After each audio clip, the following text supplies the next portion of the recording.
Hello दोस्तों, आप सभी का स्वागत है आपके अपने यूट्यूब चैनल के स्टडी पॉइंट पर। तो आज स्टैटिक्स के तीसरे पार्ट में और कुछ महत्वपूर्ण क्वेश्चन को मैंने लेकर आया हूं।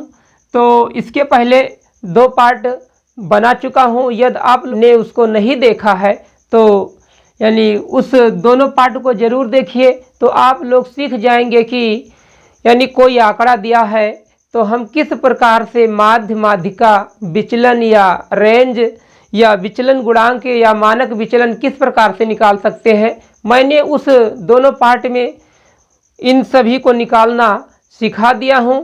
तो आज उसी के आधार पर एक पार्ट और बनाने जा रहा हूं, यानी उसमें कुछ और इम्पॉर्टेंट क्वेश्चन लेकर आया हूं जो प्रतियोगी परीक्षाओं में अक्सर पूछ लिए जाते हैं। ये सब क्वेश्चन यानी रेलवे की परीक्षा में आए हुए हैं। तो चलिए दोस्तों, हम देखते हैं यहाँ पर किस प्रकार से यानी इन क्वेश्चन को हल किया जाएगा। तो इस वीडियो में अंत तक जरूर बने रहिए और आप विचलन, मानक विचलन या माध्य या उसका यानी माध्य या प्रसरण किस प्रकार से हम निकाल सकते हैं तो आप लोग सीख जाओगे। तो चलिए देखिए, पहला नंबर क्वेश्चन दिया हुआ है। पहला नंबर क्वेश्चन है, एक डाटा सेट का प्रसरण 121 है तो डाटा का मानक विचलन ज्ञात कीजिए। दोस्तों, ये क्वेश्चन रेलवे की परीक्षा में आया हुआ है। तो देखिए, दिया हुआ है यहाँ पर सेट का प्रसरण दिया है, यानी 121 है तो मानक विचलन बताना है। तो इसके लिए दोस्तों मैंने इसके पहले वाले वीडियो में यानी इसके पहले वाले पार्ट में यानी मानक विचलन का सूत्र यानी फार्मूला बता चुके हैं। तो चलिए यहाँ पर फिर मैंने लिख रहा हूँ, यानी मानक विचलन बराबर होता है मानक विचलन बराबर होता है अंडर रूट प्रसरण, यानी हम प्रसरण का वर्गमूल निकाल दें तो हमें मानक विचलन पता हो जाता है। तो यहाँ पर जो हमारा प्रसरण दिया हुआ है क्वेश्चन में, प्रसरण दिया हुआ है 121। अब यानी हम इसका क्या निकाल दें, वर्गमूल निकाल दें तो हमारा यानी विचलन पता हो जाएगा। तो यहाँ पर हम 121 का वर्गमूल होता है दोस्तों, 121 का वर्गमूल होता है 11 और रूट के पहले प्लस माइनस का चिन्ह लगाया जाता है। अब हम माड से बाहर जब संख्या को लिखते हैं तो उसको धनात्मक लिखा जाता है। तो इसलिए यहाँ पर 11 हमारा आंसर होगा। तो विकल्प बी सही होगा जिसका आंसर 11 है। तो चलिए अब दूसरा क्वेश्चन दिया हुआ है। दूसरा क्वेश्चन क्या है,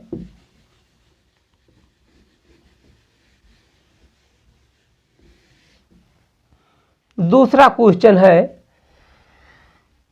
यानी 10, 10, 10, 9, 10, 11, 10, 11, 9 इस समुच्चय का मानक विचलन है।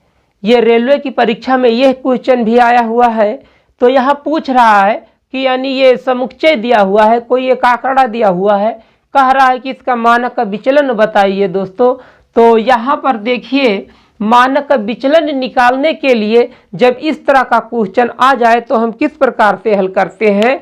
सबसे पहले दोस्तों क्या करते हैं, दिया हुआ जो आंकड़ा होता है उसका हम माध्य ज्ञात करते हैं। तो यानी जो हमारा समुच्चय दिया हुआ है, क्या दिया हुआ है, यानी 10, ये दूसरा नंबर क्वेश्चन है, यानी 10, 10 यानी 3 बार 10, 10 फिर कामा 9, फिर 10 दिया है, फिर 11 दिया हुआ है, फिर 10 दिया हुआ है, फिर 11 है और फिर इसके बाद में 9 है। यानी ये संख्या दिया हुआ है 1 2 3 4 5 6 7 8 9, 1 2 3 4 5 6 7 8 9, यानी 9 संख्या दी हुई है। तो इनका हमें मानक विचलन बताना है दोस्तों। जब कोई समुच्चय के रूप में या आंकड़ा कोई दिया हो और पूछ लिया जाए इसका मानक विचलन बताइए, तो इसको हल कर किस प्रकार से हल किया जाता है। सबसे पहले दोस्तों हम क्या करते हैं, माध्य निकालते हैं, यानी क्या करते हैं, माध्य निकालते हैं। माध्य निकालने के बाद में मानक विचलन निकालने के लिए जो माध्य प्राप्त होगा माध्य प्राप्त होगा। इन संख्याओं में से हम घटाते हैं माध्य को, और माध्य जो घटाने पर प्राप्त होती है संख्या, उसका क्या करते हैं, वर्ग करते हैं। और वर्ग करके इस माध्य से हम क्या करते हैं, सभी का योग कर देते हैं। यहाँ पर हम सबसे पहले क्या करेंगे, संख्याओं का माध्य निकालेंगे। तो माध्य निकालने का सूत्र होता है यानी आंकड़ों का योग बटे आंकड़ों की संख्या। इसके पहले वाले वीडियो में मैंने बता चुका हूँ। यानी सूत्र होता है आंकड़ों का योग बटे आंकड़ों की संख्या।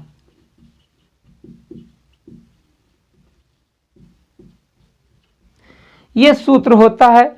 अब देखिए यहाँ पर आंकड़ों का योग करना है तो सभी को जोड़ दो। 1 यानी 10, 10, 20, 10, 30 और 10, 40, 10, 50, 50 और फिर 11 और 9 मिलकर 20 होगा, और ये दोनों मिलकर 20 होगा। तो 20, 20, 40 और 50, 90, यानी 90 होगा दोस्तों। और बटे में इनकी संख्या टोटल 9 है, तो बटे में 9, जब हम 9 से इसको भाग करेंगे तो मिलेगा हमें 10, यानी हमें माध्य 10 प्राप्त हो गया। अब क्या करेंगे, इस माध्य को क्या करेंगे, इन आंकड़ों में, इन संख्याओं में घटाएंगे, और घटाने के बाद में जो मिलेगा यानी उसका वर्ग करके सभी का योग कर देंगे। तो सबसे पहले हम क्या करेंगे, मानक विचलन निकालने के लिए मानक विचलन बराबर होगा दोस्तों, इस माध्य को इसमें से घटाना है तो 10 में ये 10 निकल जाएगा तो 0 बचेगा, और 0 का क्या करेंगे, हम वर्ग करेंगे तो 0 का वर्ग 0 ही होता है। ऐसे ठीक यहाँ पर भी 0 मिलेगा, यहाँ भी 0 मिलेगा, वर्ग करने पर भी 0 रह जाएगा। अब फिर देखिए, अब हम क्या करते हैं, 9 में से फिर इस 10 को घटाएंगे तो -1 प्राप्त होगा, यानी -1, फिर उसका वर्ग करेंगे, अब फिर इसको घटाएंगे तो 0 मिलेगा, तो 0 का वर्ग 0 ही होगा। अब फिर यहाँ पर 11 में से 10 घटेगा तो 1 बचेगा, और 1 का वर्ग करेंगे, फिर उसके बाद में यहाँ भी 0 मिलेगा, 0 का वर्ग 0, यहाँ पर भी 1 मिलेगा, 1 का वर्ग करेंगे, और फिर 9 में से 10 घटाएंगे तो -1 होगा, तो -1 का वर्ग दोस्तों। अब देखिए, और सभी के बट्टे में क्या करते हैं, सभी के बट्टे में क्या कर देते हैं, हम माध्य को कर देते हैं। तो यहाँ पर माध्य कितना दिया है, 10 है दोस्तों। यानी इस तरह का सवाल हल करने के लिए सबसे पहले हम क्या करते हैं, माध्य निकालते हैं। माध्य निकालने के बाद फिर इन आंकड़ों में से माध्य को घटाते हैं, और घटाने के बाद उसका वर्ग करते हैं। वर्ग करने के बाद यानी सभी को जोड़ देते हैं, और फिर फिर यानी माध्य नहीं होगा दोस्तों, फिर इनकी संख्या लिखा जाता है, गलती हो गया, सॉरी। यानी हम इनकी संख्या से क्या कर देते हैं, इनको भाग कर देते हैं, फिर उसका वर्गमूल निकाल देते हैं, तो मानक विचलन हमें प्राप्त हो जाता है। अब देखिए, अब क्या करेंगे, इन सभी का वर्ग करेंगे तो ये 0, 0 सब मिलकर के तो 0 ही रहेगा, तो अंडर रूट यहाँ पर -1 का वर्ग +1 होता है, और यहाँ पर भी 1 होगा, यानी 1 यहाँ भी मिलेगा, और 1 यहाँ 4 बार, यानी 1 1 मिलेगा दोस्तों। और बट्टे में 9, अब इनको जोड़ेंगे तो होगा 4/9, और 4 का वर्गमूल 2 और 9 का वर्गमूल 3, तो हमारा आंसर मिल गया दोस्तों 2/3। 2/3। इस प्रकार से हम क्या करते हैं, इनका मानक विचलन निकाल देते हैं। तो विकल्प कौन सही है, सी नंबर विकल्प सही है, 2/3 दोस्तों। तो चलिए अब अगला क्वेश्चन सॉल्व करते हैं।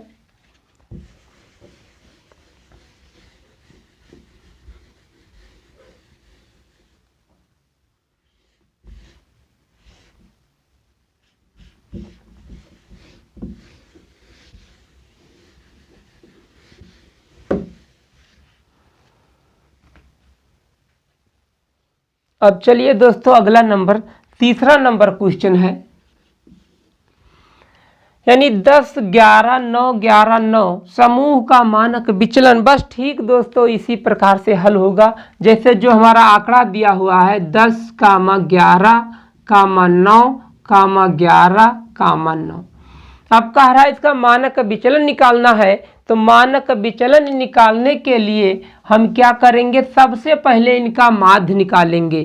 तो माध्य कैसे निकाला जाता है, सभी का योग करके इनकी संख्या से भाग कर दिया जाता है। तो सभी का योग करेंगे तो कितना होगा, यानी 10 और 11 और 11 और 9 20 होगा दोस्तों, ये 20 होगा और ये भी 20 होगा, यानी 20 20 40 और 10 50, यानी 50 और बटे में इनकी संख्या 1 2 3 4, तो इनकी संख्या है 1 2 3 4 5 5। अब 5 से हम भाग करेंगे तो हमें मिलेगा 10। अब देखिए फिर उसके बाद में क्या करेंगे,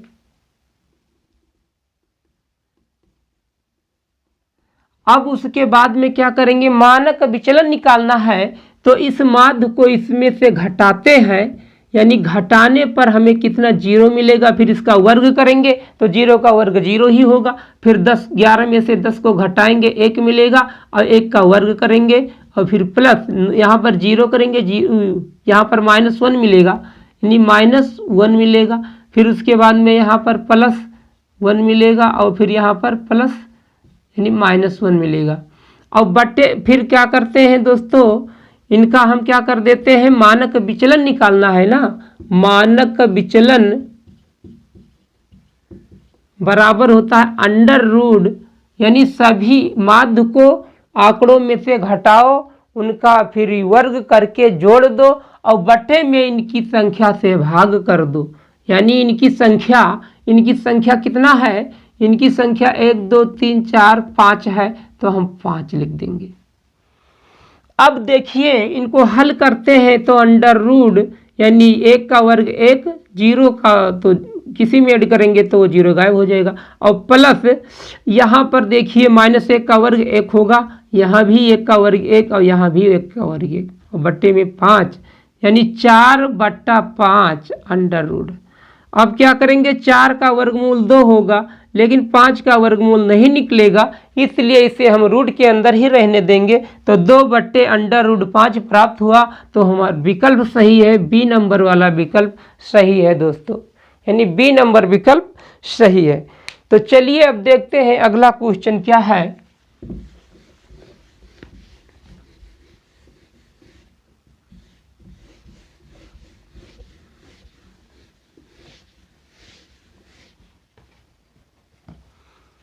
अब देखिए चौथा नंबर सवाल दिया है, 4 नंबर। प्रथम 6 अभाज्य संख्याओं का माध्य ज्ञात कीजिए। प्रथम 6 अभाज्य संख्याएं, तो अभाज्य संख्या किसे कहते हैं दोस्तों, सबसे पहले यहाँ पर समझिए कि अभाज्य संख्या क्या है। तो अभाज्य संख्या यानी अभाज्य संख्या वह संख्या जो स्वयं से विभाजित हो और किसी अन्य संख्या से ना विभाजित हो, यानी वो एक और स्वयं से केवल विभाजित होगा, यानी और किसी संख्या से विभाजित नहीं होता है, उसी को हम अभाज्य संख्या कहते हैं। जैसे यहाँ पर अभाज्य संख्या 2 से शुरू होता है दोस्तों। 2 एक ऐसी अभाज्य संख्या जो सम और अभाज्य संख्या भी है। तो यहाँ पर देखिए यानी 6 अभाज्य संख्याओं का माध्य निकालना है। तो अभाज्य संख्याएं कौन कौन है, अभाज्य संख्याएं, अभाज्य संख्या है तो 2 होगा, 2 के बाद 3 होगा, 3 के बाद 5 होगा, 5 के बाद 7 होगा, 7 के बाद 11 होगा और 11 के बाद 13 होगा। 1 2 3 4 5 6 यानी 6 संख्या पूछा है तो मैंने 6 संख्या लिख दिया। ये अभाज्य संख्या ये स्वयं से ही कटेंगी। तो देखिए टोटल 6 अभाज्य संख्याएं ये प्राप्त हो गई हमें। अब क्या करेंगे, हमें माध्य निकालना है। तो माध्य बराबर होता है दोस्तों आंकड़ों का योग बटे आंकड़ों की संख्या। तो आंकड़ों का योग करना है, इन सभी का योग कर दिया जाए और इनकी संख्या से भाग कर दिया जाए तो हमें इनका माध्य प्राप्त हो जाएगा। तो देखिए हम इनका योग जब करेंगे तो हमें कितना प्राप्त होगा, 2 और 3 5 और 5 10, 10 7 17, 17 और 11 यानी 17 3 20 और बचा 8, 28, 28 और 13, 28 2 30 और 11 41 होगा दोस्तों। और बटे में इनकी संख्या से भाग कर दो, 1 2 3 4 5 6, तो 6 से भाग कर दिया गया तो हमें मिल गया 41/10, 41/6। तो हमारा विकल्प सही है सी नंबर, यानी 41/6 आंसर होगा।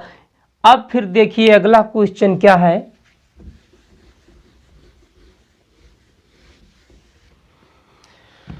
अब देखिए अगला क्वेश्चन, 28 के धनात्मक गुणनखंडों का माध्य ज्ञात करो। यानी 28 के धनात्मक गुणनखंडों का माध्य ज्ञात करना है दोस्तों। तो 28 के यानी सवाल नंबर 5वां है, 28 के धनात्मक गुणनखंड। अब देखिए इसका गुणनखंड कौन कौन संख्या हो सकता है दोस्तों। 28 का कौन कौन संख्या गुणनखंड हो सकता है, वही इसका गुणनखंड होगा और धनात्मक वाली संख्या ही लेना है। अब 28 जिस संख्या से विभाजित हो जाएगा वही संख्या इसका गुणनखंड होगा दोस्तों, लेकिन धनात्मक वाला लेना है हमें। तो देखिए यहाँ पर 28 को हम किस किस संख्या से विभाजित कर सकते हैं। तो देखिए हम 2 से विभाजित कर सकते हैं, तो एक गुणनखंड ये हुआ। और फिर उसके बाद में 3 से विभाजित नहीं होगा, लेकिन 4 से हो जाएगा, 4 का भाग 28 में चला जाएगा। और फिर उसके बाद में 4 हो गया, और फिर 4 के बाद में कौन संख्या होगा, 5 नहीं होगा ना 6 होगा, फिर 7 होगा, क्योंकि 7 से विभाजित हो जाएगा तो 7 हुआ। और फिर 7 के बाद में 8 भी नहीं होगा, 9 नहीं होगा, 10 नहीं होगा, 11 नहीं होगा, फिर 12 नहीं, फिर 14 होगा डायरेक्ट दोस्तों। तो एक 14 हुआ। फिर उसके बाद में 14 के बाद में अगला संख्या कौन होगा, हाँ 14 के बाद में एक संख्या आएगा, फिर यह स्वयं से विभाजित हो जाएगी, या तो फिर क्या होगा 28 खुद यानी स्वयं से विभाजित होगी। तो एक गुणनखंड कौन बनेगा, 28, यानी कोई भी संख्या स्वयं का एक गुणनखंड होता है, तो यहाँ 28 भी हो जाएगा। अब इन आंकड़ों को हम क्या करेंगे, इन आंकड़ों का यानी योग करेंगे दोस्तों। योग करेंगे तो 5 आंकड़ा हमें प्राप्त हो गया है, यानी 5 संख्याएं ऐसी हैं जो 28 का गुणनखंड है। अब इनका हम क्या करना है, हमें माध्य निकालना है। तो माध्य निकालने के लिए इनका योग करते हैं, तो योग कर दिया जाए। तो 4 2 6, 6 और 7 13, 13 और 14 यानी हो गया 25, 13 और 14, अच्छा नहीं 13 13 14 25 नहीं सॉरी, यानी 13 और 14 26 27, यानी 27 हुआ दोस्तों। और 27 और 28 को जोड़ेंगे तो 55 होगा, 27 दूना 54 और 1 55, हाँ 55 बटा में यानी की संख्या आंकड़ों का योग और बटे में आंकड़ों की संख्या। बटे में आंकड़ों की संख्या 5 है, 1 2 3 4 5, और हम इनको विभाजित करेंगे 5 से, डिवाइड करते हैं तो हमें 11 प्राप्त होगा। तो यहाँ पर देखिए दोस्तों कौन सा विकल्प सही होगा, विकल्प नंबर सी सही है, यानी विकल्प सी सही है, यानी 28 के धनात्मक गुणनखंडों का माध्य जो होगा 11 होगा। तो इस प्रकार से हम निकाल सकते हैं। अब देखिए अगला नंबर सवाल। अब सवाल नंबर हमारा 5वां नंबर हो गया है, तो 6ठा नंबर सवाल देखिए।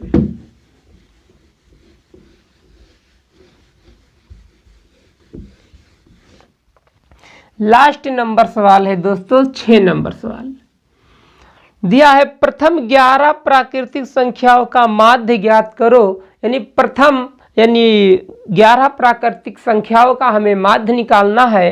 तो हम क्या लिखेंगे, 11 प्राकृतिक संख्याएं, यानी तो कौन कौन संख्या हो सकता है प्राकृतिक संख्या, 11 संख्या लिखना है दोस्तों। तो यानी 1 होगा, 2 होगा, 3 4 5 6 7 8 9 10 और एक लास्ट में 11, यानी ये 11 संख्याएं हो गया। प्रथम 11 प्राकृतिक संख्याओं का बताना था, यानी 1 से लेकर के 11 तक संख्याओं का हमें माध्य निकालना है। तो माध्य निकालने के लिए दोस्तों अभी मैंने बताया हूँ क्या किया जाता है, आंकड़ों का योग बटे आंकड़ों की संख्या। तो आंकड़ों की संख्या टोटल 11 है इसमें, तो इनका योग कर दो। तो योग कितना होगा, यानी 1 और 2 3 और 3 6, 6 4 10, 10 5 15, 15 और 6 21, 21 7 28, 28 और 8 36, 28 2 30 और 6 36, और 36 और 9 36, 4 40 और 5 45, 45 10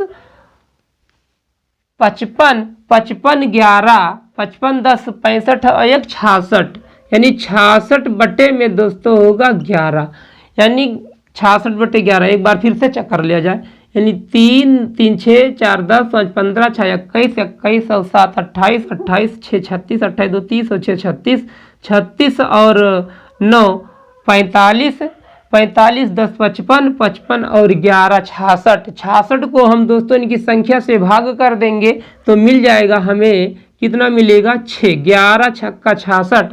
तो हमारा जो विकल्प सही होगा बी नंबर विकल्प सही है दोस्तों। तो इस प्रकार से हम माध्य मानक विचलन निकाल सकते हैं। ये इस प्रकार का क्वेश्चन प्रतियोगी परीक्षा में दोस्तों पूछ लिया जाता है। तो आप लोगों को ये वीडियो अच्छा लगा हो तो दोस्तों चैनल को सब्सक्राइब कीजिए, शेयर कीजिए और लाइक कीजिए। Thank you watching this video.